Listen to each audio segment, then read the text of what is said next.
Breaking Jain news. तो तुम्हारी जितनी विभूति है इसको परोपकार में लगाइए, और तुम्हारे 2 मिनट 2 कदम चलने से यदि जगत संकट से मुक्त होता है तो जुनवानी कहती है बाबा जी चले जाओ।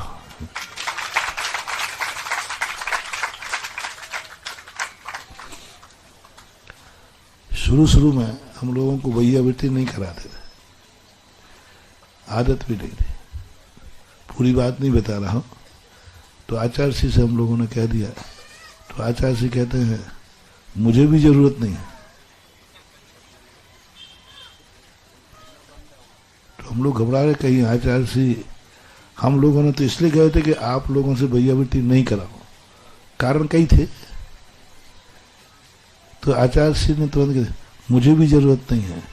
तो हम घबरा गए कि आज से हम लोगों को भैयावृत्ति मिलना बंद, क्योंकि हम लोग आचार्य श्री की भैयावृत्ति करते थे। तो हम तो ये कहने गए थे कि इनसे हमें भैयावृत्ति की जरूरत नहीं। आचार्य ने कहा मुझे भी जरूरत नहीं। हम लोग घबरा गए कि जो मिल रहा था अपन ने आफत कर ली। कम से कम सुबह शाम आचार्य की भैयावृत्ति तो करते थे। और आचार्य ने क्या कह दिया, मुझे भी नहीं ऐसी बात नहीं, बात तो ऐसी है, जब तुम्हें जरूरत नहीं है तो मुझे भी जरूरत नहीं। हम लोग बहुत बना। तो आचार्य ने कहा बोलो कैसा लगा। मैंने इतनी कहा ना मुझे भी जरूरत नहीं है, तो तुम्हें कैसा लगा? अच्छा लगा कि बुरा लगा? अच्छा हुआ महाराज ने भैयावृत्ति का त्याग कर दिया, तो अब सुबह शाम वो करते थे, मजा आ गया, अब छुट्टी हो गई। बोलो बड़े लोग भैयावृत्ति बंद कर दें तो तुम्हें खुशी होगी कि दुख? साधु आहार को उठे तब खुशी है कि नहीं उठे तो खुशी है? आप जिसमें खुश होते तो मैं कर लूंगा, तो मेरी चिंता मत करना। नहीं महाराज फिर आप भूखे रह जाओगे, फिर आपको रात में नींद नहीं, गर्मी चढ़ जाएगी। नहीं, पक्का वायदा है। तुम खुशकिस्मत हो, झूठ मत बोलना। यदि मेरे आहार नहीं लेने में खुश हो तो मेरा एक भाव है कि मैं अपने भक्तों को अपनी चर्या से खुश करना चाहता हूं। हमारा श्रावक खुश रहे। तो बोलो यदि आप मेरे उपवास करने से खुश हो तो फिर मैं उपवास कर लूं, चिंता मत करो, मैं छुल्लकों को भी मना लूंगा।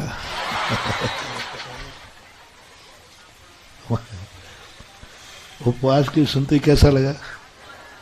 अच्छा नहीं लगा ना? ऐसे ही साधु कहे कि मैं किसी से भैयावृत्ति नहीं कराऊंगा। तो आचार्य ने कहा बोलो चेहरा क्यों उतर गया? चेहरा क्यों उतर गया? तो हम लोगों ने तुरंत पांसा पलटा, नहीं जरूरत है महाराज, करा लूंगा। तो बोले अब जरूरत कैसे हो गई? 1 मिनट पहले तो कह रहे थे हमें जरूरत, और जो मैंने कहा कि मुझे भी जरूरत नहीं है, तो अब आप कैसे पलट रहे हो? साधुओं को इतने जल्दी अपनी बात पलटना चाहिए क्या? तुरंत हमने पलट दिया और उठने लगे, चलने लगे। अरे नहीं मतलब ठीक है महाराज, जरूरत है जरूर साधु भैयावृत्ति तो कराना ही चाहिए, भैयावृत्ति तो कराना ही चाहिए, भैयावृत्ति बहुत अच्छी चीज है। नमस्ते महाराज। तो आचार्य कहते अब ऐसे नहीं जा पाओगे, हम बैठो। जब तुम्हारी भैयावृत्ति छूटने लगी तो कराना चाहिए। तुम्हें कैसा लगा? तो आचार्य ने कहा देखो मुझे भी भैयावृत्ति की जरूरत नहीं थी, लेकिन जब तुम लोग आते हो तो मैं करा लेता हूं कि नहीं, तुम्हारे लिए। ऐसे ही तुम्हें जरूरत नहीं है, लेकिन इनके लिए। 2 प्रकार की भैयावृत्ति होती है। एक भैयावृत्ति होती है सही में थकान मिटाने के लिए, बीमारी मिटाने के लिए, तकलीफ दूर करने के लिए, और एक भैयावृत्ति कराता हूं उससे कोई फायदा नहीं है बल्कि नुकसान और है। बहुत भीड़ आती है, 2-4 तो बाल ले जाते हैं उसके, कोई नाखून काट देता है, कोई, और कई बार तो लोग भगवान ही मालिक है, क्योंकि वो तुम्हारे लिए है।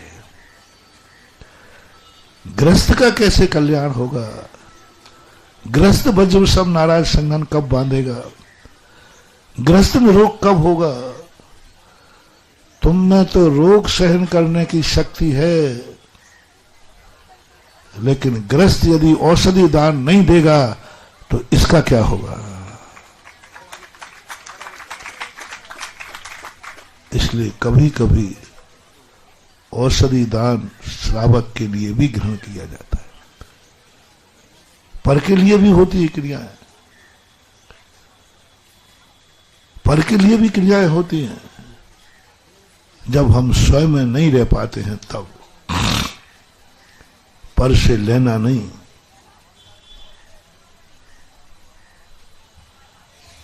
अब मैं जो भूमिका बना रहा था कि नास्ति कथन के ऊपर स्वभाव है तुम्हारा कि तुम पर रूप नहीं हो, स्वरूप हो, तो सब संबंध खत्म करो। वो अपन से होगा नहीं, हम पर से संबंध खत्म नहीं कर सकते, पर के बिना मेरी जिंदगी नहीं चल सकती। संसार में रहना है तो एक दूसरे का आलम्बन लेना ही पड़ेगा। ये दूसरा मोटिवेशन दिया हमने आपको, दूसरा मंत्र दिया।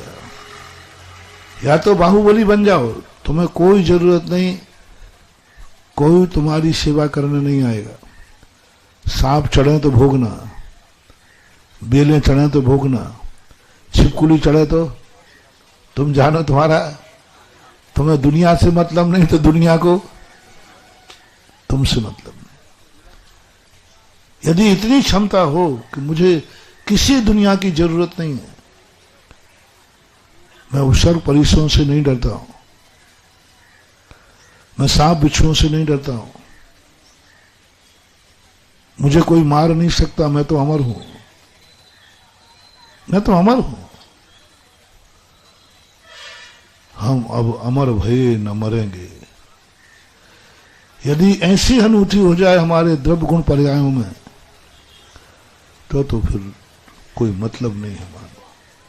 लेकिन ऐसी अनुभूति होना बहुत दुर्लभ है, बड़े बड़े मुनिराजों को भी नहीं होती। उनको भी अनुभूति होती है कि मुझे पर की जरूरत पड़ेगी, जो मैं नहीं हूं, जो मैं नहीं हूं उनसे भी हमें संबंध बनाना है, उनकी बात भी हमें सुनना है, उनके काम में भी हमें आना है, क्योंकि ये मेरे काम में आएंगे। अब मेरे काम आएंगे, ये हमने तुम संसारी प्राणियों की बात कही। यदि तुम धर्मात्मा हो, ग्रस्त हो, संसारी हो, तो भी मैं आपको मोटिवेशन दे रहा हूं, तुम हर किसी के काम आओ, कभी ना कभी हर कोई तुम्हारे काम आ सकता है। किसी के भी काम आओ, हर व्यक्ति के काम आओ। एक ही बात रखो, चींटी है तो उसके काम आ जाओ। चींटी पानी में डूब रही है, बचाओ, बचा लो उसको, उससे काम आ जाओ। वो बच नहीं सकती, वो पानी के बहाव में बह जाएगी, तुम उसको बचा लो, काम आ जाओ। अरे चींटी मेरे किस काम की है? नहीं नहीं, तुम चींटी को बचाओ, वो चींटी कभी तुम्हारे काम आ सकती है। तुम्हें नाग नागिन मिल जाए तो बचाओ उसको। हम लोगों को क्यों कहा कि या तो तुम बाहुबली बन जाओ, अन्यथा तुम किसी के काम आओ। चींटी के काम आओ, पैर के नीचे चींटी आई, बचाओ। करुणा कर दी, बचाओ, जितना बचा सको, तुम जितना दूसरों के काम आ सको आओ, अपने काम के लिए नहीं, तुम आ सको। लेकिन तुम्हारे लिए कह रहा हूं, तुम बेफालतू में किसी के काम नहीं आओगे, क्योंकि तुम साधु नहीं हो, तुम बनिया हो। तुम उसी के काम आओगे जिससे तुम्हें कोई लाभ हो। बिना लाभ के तो तुम किसी आओगे नहीं, तुम्हारा तुरंत परिणाम जाएगा, इसको बचाने से मुझे क्या मिलेगा, इसका साथ देने से मुझे क्या मिलेगा। 100% ग्रस्त किसी के काम आता है, शेयर करना, ये भाव आता है कि नहीं? बोलो। मंदिर भी आओगे तो इससे हमें, महाराज के पास भी आओगे तो बोल दो आहार भी दोगे तो कुछ ना कुछ तो है। मैं पवित्र हो जाऊंगा, मेरा घर पवित्र हो जाएगा, मेरा दान, कुछ ना कुछ आएगा ही आएगा। ग्रस्त को हो नहीं सकता, क्योंकि ग्रस्त जैनी कम है, बनिया ज्यादा है। वो पूछता है कि मुझे क्या मिलेगा, और जहां मिलने की बारी आ जाए उस पर तो वो मर जाए और मारना पड़े तो मार भी डालेगा, क्योंकि उससे हमें कुछ चोर डाकू होते ना, धन मिलने की संभावना हो तो वो प्राण भी ले लेते कि नहीं। वो ये नहीं सोचते कि गले से चैन खींचूंगा तो ये मर सकता है, वो कहता मरे तो मर जाए, उसको तो ये स्वभाव है संसार का। तो आपके अंदर ये स्वभाव भी हो तो मैं तुम्हें एक मोटिवेशन दे रहा हूं। तुम एक नियम बांध लो, मैं हर किसी के काम आऊंगा, क्योंकि मेरे गुरु ने कहा है जिंदगी में कभी ना कभी हर कोई तुम्हारे काम आएगा। किसी को छोटा मत समझो। वो दूसरी कक्षा में आती ना, चूहे और शेर की कहानी। शेर ने कहा, चूहा कूद गया, तो शेर कहता है, क्यों रे चूहे, तेरी औकात? मैं जंगल का बहुत शक्तिमान राजा हूं। चूहा घबरा गया बेचारा, वो समझ नहीं पाया। तो सरकार माफ करो, मुझे इस बार छोड़ दो। बोले क्यों छोड़ दूं? बोले छोड़ दो साहब, मैं कभी तुम्हारे काम आऊंगा। शेर कहता तू, अरे चूहे तू मेरे किस काम आएगा? सरकार आऊंगा, लेकिन राजा को तो अहंकार था कि मेरे काम ही चूहा क्या काम आएगा। फिर भी राजा ने कहा, देखता हूं तू किस काम में आता, चल छोड़ता हूं। बोले साहब आज आपने छोड़ा है, मैं जरूर छोटा हूं। बड़े लोग भली उपकार का बदला चुकावे या नहीं चुकावे, छोटे लोग जन्म जन्म तक उपकार का बदला चुकाते हैं। महानुभाव, अपने से दीन, अपने से हीन, अपने से कमजोर, अपने से पुण्यहीन, किसी भी चीज में हीन है, उसके ऊपर तुम थोड़ा सा उपकार करोगे, वो तुम्हारे जन्म जन्म काम आएगा। पारसनाथ ने देखो अपने से निकृष्ट जीव पर उपकार किया, उस नाग नागिन को जिसको देखकर दुनिया मारने का और उसको बचाने का भाव किया।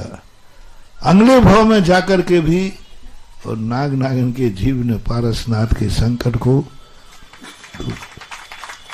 मत सोचो कि हम तो बहुत बड़े आदमी है, चींटी क्या काम आएगी। मत सोचो कि हमें ये चीज तुच्छ जीव क्या काम आएगा। आएगा, ये संसार है। कई स्थानों पर उलझने आती ना तो बड़े नहीं सुलझा पाते हैं। जब आप गाड़ी चला रहे हो, ड्राइवर को ना, चल हट, तू क्या काम का है मेरे, मैं मालिक हूं। और जब गाड़ी चलाते समय तुम्हारी गाड़ी का एक्सीडेंट होता है तो तुम थाने में किसको भेज देते हो? वो ड्राइवर को अरेस्ट हो जाता है बेचारा, तुम्हें बरी कर देता है, आ गया ना काम वो तुम्हारे। चूहे को छोड़ दिया गया।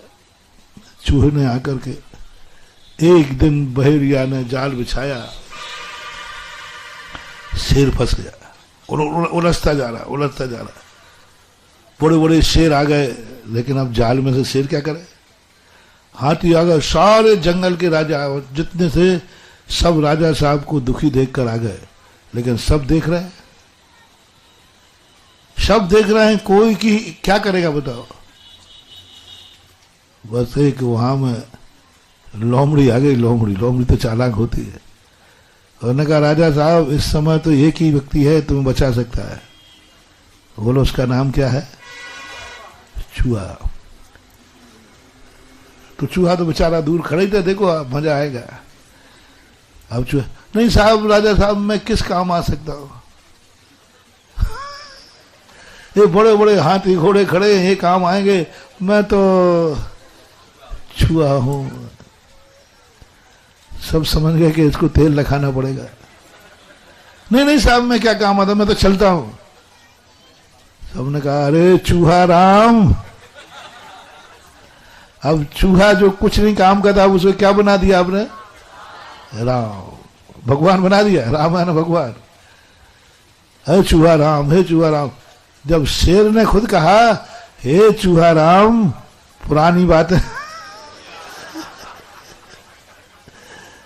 जो मैंने तुझे कहा कि तू कोई काम कहा तू बता ले। चूहे ने कहा अब जब मुझे भगवान ही बना रहे, 2 मिनट में दांतों से जाल काटा और मुक्ति मिल गई। अर्थ क्या हुआ? स्वयं और पर चतुष्टय को ध्यान में रखते हुए पहले तो मैंने तुम्हें भिन्न करके सिखाया, बताया, फिर अंत में बताया यदि संबंध बनाना ही है तो यह सोच के बनाओ कि मैं किसी न किसी रूप में हर व्यक्ति के काम आएगा। तो तुम्हारा बनिया मन कहेगा इससे लाभ क्या है? तो पहला उपदेश मैंने जैनी को दिया, हर किसी का सहयोग करना यदि पर से संबंध बनाना है तो बोले महाराज जी बनिया मन को और उपदेश दे दो।